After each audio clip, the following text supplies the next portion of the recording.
it's getting repetitive for us to try and answer it, trying to come up with an answer. I don't know.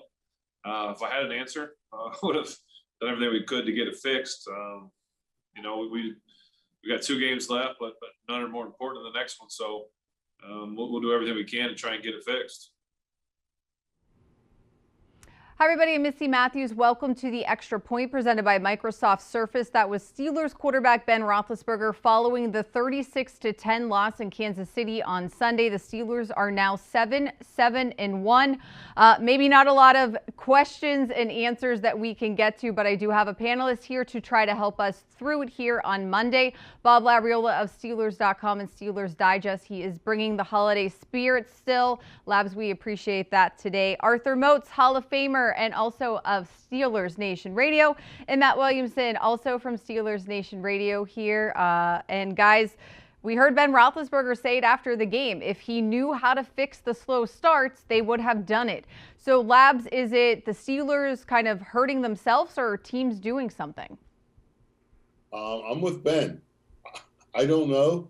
And I really do believe that if it was something simple or direct, things would have happened or changed or whatever to try and address the situation.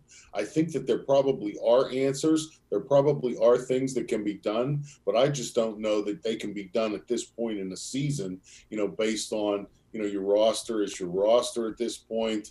The salary cap situation is what it is. I think that a lot of things that can be done or should be done are things that won't be able to be done until the offseason. Matt, watching that game yesterday, especially the slow start, we've seen them being able to come back in the second half. That was certainly not the case. What do you think the biggest issue was yesterday for the Steelers offense? Wow. There's many directions we could go on this.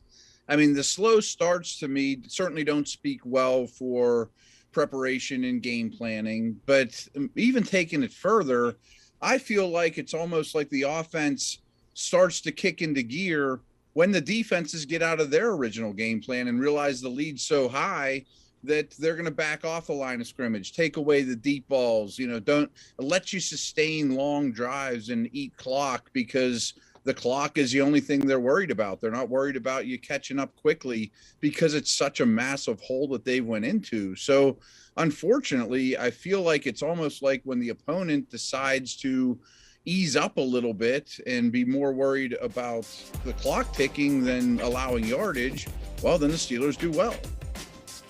Yeah, and I would also say this, Matt, as well. Sometimes with those self-inflicted wounds that we see from the team, offensively, defensively, when those things happen early on, understanding our margin of error right now with this team is very thin, it just compounds that as well. So that was one of the things that I thought that has been contributing to the slow starts as well. It's just can't get our own direction, can't get our own way early on in these games, and then we kind of warm up to it in that second half.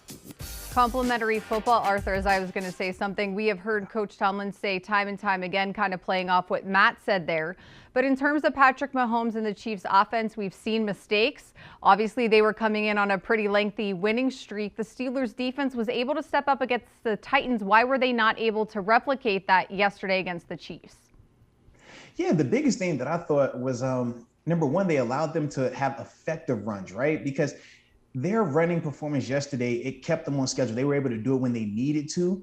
But I also thought that with that being the case, it allowed them to have free range throwing the ball, because now you're not able to do some of the things you want from a coverage perspective. Obviously, once we realized that it wasn't going to be a Tyreek Hill situation, we start seeing some of these other guys coming up with big plays, other guys coming up with, timely catches to keep them on track. I just felt like because they didn't stop the run game effectively enough early on, they were just playing to the Chiefs' strengths, which was allowing them to have that full gamut to air it out like that.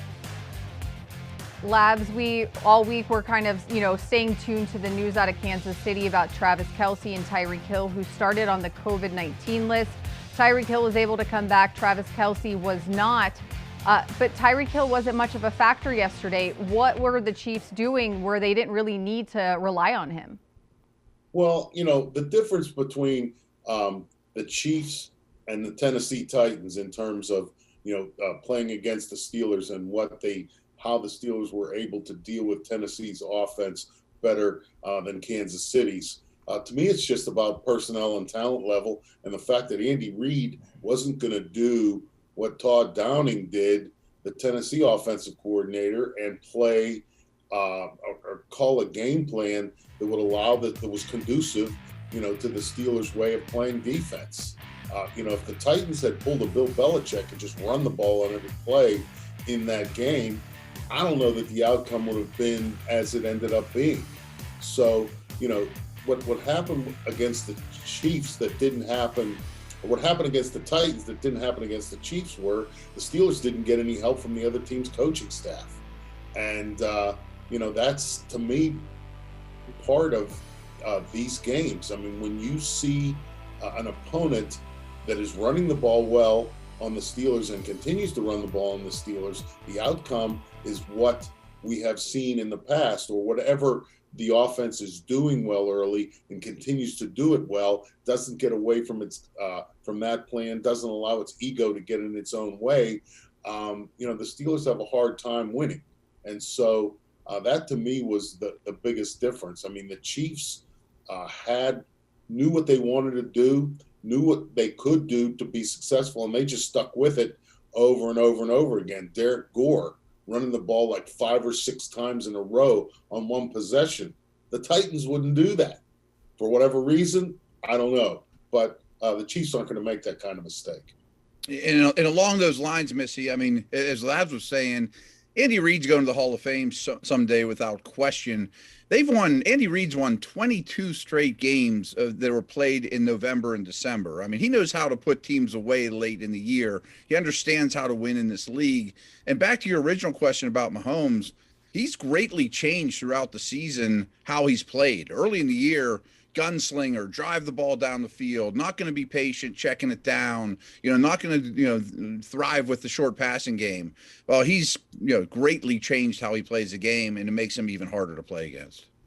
All right, guys, we have a little bit of team news to get to. The Steelers announced today that offensive line coach Adrian Clem has left the team effective immediately. He's accepting a similar position with the University of Oregon football team. Assistant O-line coach Chris Morgan will handle the offensive duties for the remainder of the 2021 season. And speaking of the remainder of the Steelers regular season, there are 2 games left, 2 AFC North games. They are still potentially able to make it into the playoffs. We're going to talk about that and much more when we return on the Extra Point.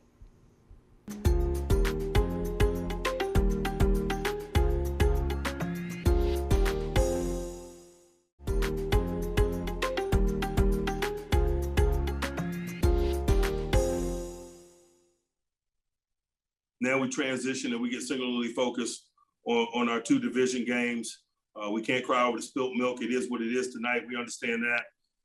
We better center our focus and put together our best efforts in an effort to secure victory next Monday night. Welcome back to the Extra Point presented by Microsoft Surface. That was Coach Tomlin following the Steelers' loss in Kansas City to the Chiefs. And guys, defensive captain Cam Hayward has pretty much been saying every single week now that every game has to be treated like a playoff game. They have the Browns coming to Heinz Field for Monday Night Football. They finished the regular season in Baltimore. And Labs, the AFC has been crazy. And at this point, the Steelers are still not completely ruled out of a postseason. No, they're not. But, I do think that just about every scenario, realistic ones anyway, have the Steelers needing to win 2 games. And I don't know about the other guys on the panel, but I haven't seen anything from this team lately that believes that it is capable of stacking wins, even if you only need 2. So, it is possible. To me, it's very highly unlikely. Arthur, right now the Steelers are sitting at 11. When you look at where the AFC sits here today, the Dolphins obviously play tonight on Monday Night Football. And, the Chiefs are the only team that have officially clinched a playoff spot. Their win last night, they won their division. When you're kind of looking at this right now, what are your thoughts? Man, honestly, when I look at it, I say it's crazy, but we still have a legitimate chance, because the reality is this: these final 2 games, they are very winnable if we're being real about it. I guess the more pressing concern is which version of us shows up, because we've seen at times this team can handle that Baltimore offense, and even Baltimore currently without Lamar That's different. You talk about Cleveland. They are another team that's kind of inconsistent and a little bit of a disarray as well. So if the right version of the Steelers shows up, that's very much attainable. But from there, that's the biggest question, because we just do not know. So part of me, I'm optimistic about this team because, like I said, we control our destiny to an extent. But the other part is, am I setting myself up for some heartbreak?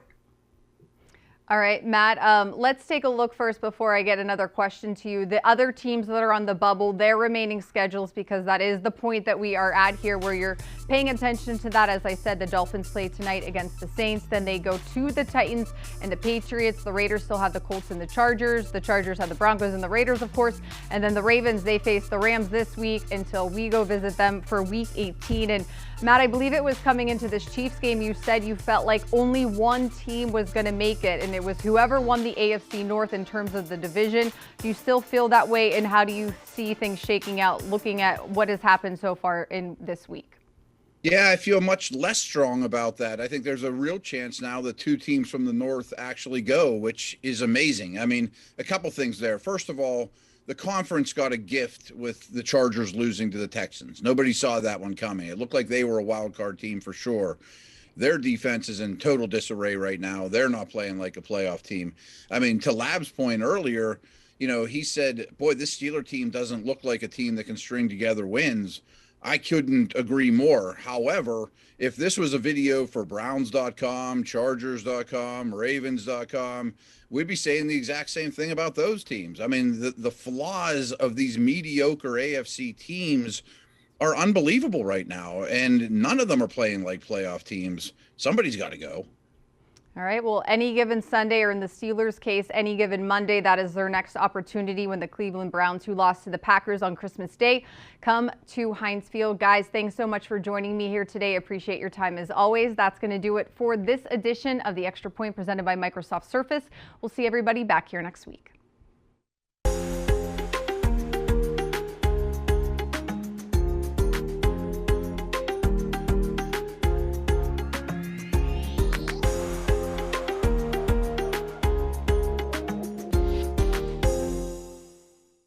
What's up, Steeler Nation? It's Terrell Edmonds.